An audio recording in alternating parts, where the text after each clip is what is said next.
हे भगवान, आज तो कितनी जोर की तूफान आई है। अगर ऐसे ही रहा तो मेरा तो सारा फसल बर्बाद हो जाएगा। गोपाल एक बहुत ही सच्चा और एक ईमानदार व्यक्ति था। वो अपने बूढ़े माता पिता के साथ ही रहता था। पूरी रात जोर जोर की बारिश होते रहती है।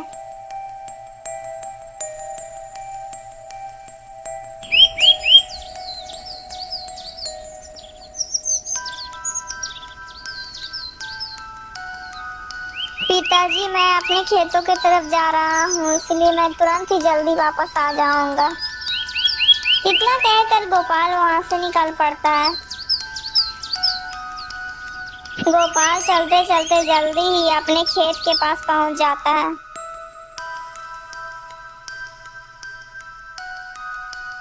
तब वो देखता है कि उसकी सारी फसल नष्ट हो चुकी है। हे भगवान, ये क्या हो गया? मेरी सारी फसल नष्ट हो गई। ये क्या हो गया? अब मैं क्या करूँगा? अब मैं अनाज कहाँ से लाऊंगा और अपने बूढ़े माता पिता को कहाँ से खिलाऊंगा?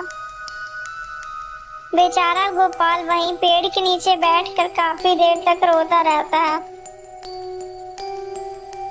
हे भगवान, मेरे पूरे परिवार का सहारा बस ये खेती था और जो वो भी नष्ट हो गया। अब मैं क्या करूँगा? अब मैं अपने बूढ़े माता पिता को क्या खिलाऊंगा? मैं ऐसा करता हूँ कि अपने माता पिता को मैं शहर लेकर चला जाता हूँ। इतना सोचकर फिर गोपाल अपनी घर की तरफ वापस लौट चलता है।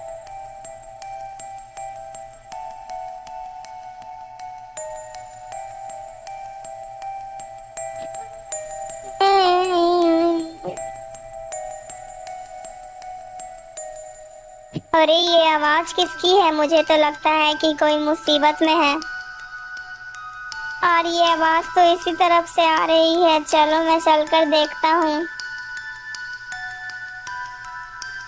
गोपाल फिर जल्दी से उसी तरफ जाता है जिस ओर से आवाज आ रही थी। गोपाल जैसे ही उस तरफ पहुंचता है तब वो देखता है कि एक घायल चिड़िया अपने बच्चे को घायल देखकर बहुत ही रो रही है, और जो बच्चे कुछ दिन पहले ही अंडे से निकले थे। अरे चिड़िया, तुम क्यों रो रही हो और तुम्हारे बच्चे को क्या हो गया है? अरे भैया, मैं क्या बताऊं, इस तूफान ने तो मेरा पूरा घर ही उजाड़ दिया। कुछ दिन पहले ही मेरे बच्चे ने तो जन्म ही लिया था। उनके शरीर पे तो अच्छे से पंख भी नहीं निकल पाए थे और ये भयानक तूफान ने मेरे बच्चे को घायल भी कर दिया। अरे चिड़िया, तुम दुखी मत हो, मैं तुम्हारी मदद कर देता हूँ। मैं तुम्हारे बच्चे को मलहम लगा देता हूँ तो तुम्हारे बच्चे जल्दी ठीक हो जाएंगे, और मैं तुम्हारे घोंसले को इस पेड़ पर भी रख देता हूँ।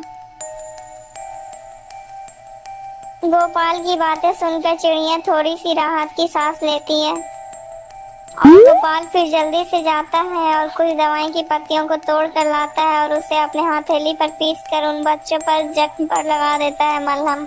और फिर वो जल्दी से चिड़िया का घोंसला उठाता है और पेड़ पर रख देता है और बारी बारी से वो उन दोनों बच्चे को घोंसले में रख देता है। यह सब देखकर चिड़िया बहुत खुश हो जाती है। हे दयालु इंसान, तुमने मेरे बच्चे को मरने से बचा लिया। तुम कोई भगवान से कम नहीं हो। मैं तुम्हारा ये उपकार कभी नहीं भूलूंगी। अच्छा चिड़िया, अब मैं चलता हूँ। अरे रुको भैया, तुमने मेरा तो परेशानी दूर कर दिया, लेकिन मैं देख रही हूँ तुम्हारा मुख उदासी से भरा हुआ है। आपको क्या परेशानी है भैया? अरे प्यारी चिड़िया, जिस प्रकार तुम्हें इस तूफान ने कष्ट दिया है उसी प्रकार इस तूफान ने मुझे भी कष्ट दिया है। कल रात मेरी भी इस तूफान में पूरी फसल नष्ट हो गई थी। अब मैं क्या करूँगा? मैं खाना कहाँ से लाऊंगा और मेरे बूढ़े माता पिता को मैं खाना कहाँ से खिलाऊंगा? और मेरे पास खेती के अलावा दूसरा कोई काम भी नहीं है। अब तुम ही बताओ मैं क्या करूं? अरे प्यारी चिड़िया, जिस प्रकार तुम्हें इस तूफान ने कष्ट दिया है उसी प्रकार इस तूफान ने मुझे भी कष्ट दिया है। अरे भाई, आप दुखी मत होइए, आपने मेरी इतनी मदद की है, इसीलिए मैं भी आपको कुछ बताना चाहती हूँ। मैं आपको खजाने का रास्ता बताना चाहती हूँ जिससे तुम्हारी गरीबी हमेशा के लिए खत्म हो जाएगी। लेकिन चिड़िया, वो खजाना है कहाँ?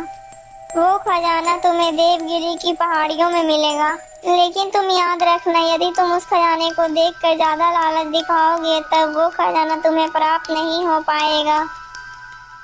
ठीक है प्यारी चिड़िया, मैं तुम्हारी सारी बातें को याद रखूंगा। अब मैं चलता हूँ।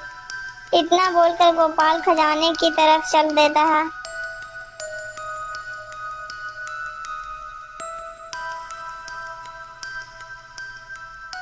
दोस्तों, अगर आपको ये कहानी अच्छी लगी है तो प्लीज दोस्तों इस कहानी को लाइक करके चैनल को सब्सक्राइब कर दीजिएगा। दोस्तों क्या आप गोपाल की जगह पर होते तो क्या आप भी चिड़िया के बच्चों की मदद करते हैं? और चिड़िया की मदद करते हैं कमेंट में जरूर बताइएगा। दोस्तों इस कहानी का पार्ट 2 भी जल्दी आएगा दोस्तों, इसीलिए पार्ट 2 देखना है तो हमारे चैनल के साथ जुड़े रहिएगा दोस्तों, ताकि इसका पार्ट 2 जल्दी देख पाए आप लोग। दोस्तों आपको इस कहानी को देखकर क्या शिक्षा मिली है कमेंट में जरूर बताइएगा। दोस्तों याद से जरूर बताइएगा कि आप लोग गोपाल की जगह पर होते तो चिड़िया की मदद करते हैं।